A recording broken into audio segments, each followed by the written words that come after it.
What's going on, dudes and dudettes? So a quick Lakers update for their big time matchup this Saturday against Denver. So the other day, LeBron had made an NBA record 15,800 plus field goals made. It's pretty crazy. Luka Doncic now has the most points by a player in their first 500 career games, from what I heard. I think it's just him and Jordan that had that record, which is pretty crazy, like over 14,000 points at this point. And then the other day, they defeated the Indiana Pacers 128-117. Luka had 44 points, 9 rebounds, and 5 assists. It's his 10th 40-point game this season, which is the most in the NBA. Then he defeated the New York Knicks, a pretty big time matchup, 110-97. And yeah, the two guys stepped up without LeBron. Luka had 35, Austin had 25.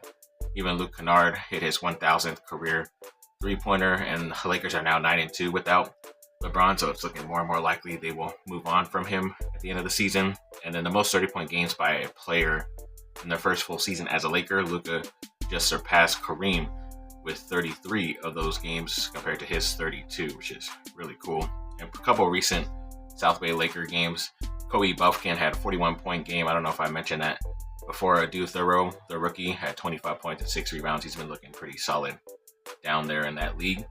And then fantasy basketball, I did get another victory, 326-211, still in first place.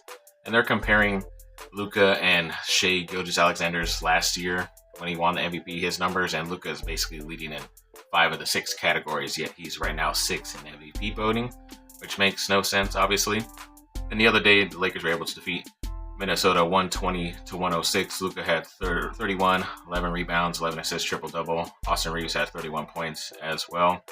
And then just yesterday, they were able to defeat Chicago Bulls 142-130. Luka had 51 points, 10 rebounds, and 9 assists. It's now a new career Laker high with them with the 51 points. And Austin Reeves reached 5,000 career points as well. And he recently passed Kareem too, with the only Lakers to record 35-5 with 0 free throw attempts. It's just him and Kareem, which is pretty awesome. And then yeah, there's some legal battle going on with, maybe that's why Luka his play was up and down a little bit with the custody battle with his wife and all this stuff. And I don't know, there was that whole Dak Prescott thing that happened recently too, where they called it quits on the honeymoon, or not the honeymoon, but the bachelor and bachelorette party. But another wrinkle in the story is that apparently Luka has left all his assets, not in his name, but his mother's name too. So yeah, I don't know who ended up giving him that information, but it seems to be pretty solid and pretty important information right now. So we'll see how this goes. I don't really care about it because it's non-basketball stuff, but either way, hopefully it doesn't affect his gameplay.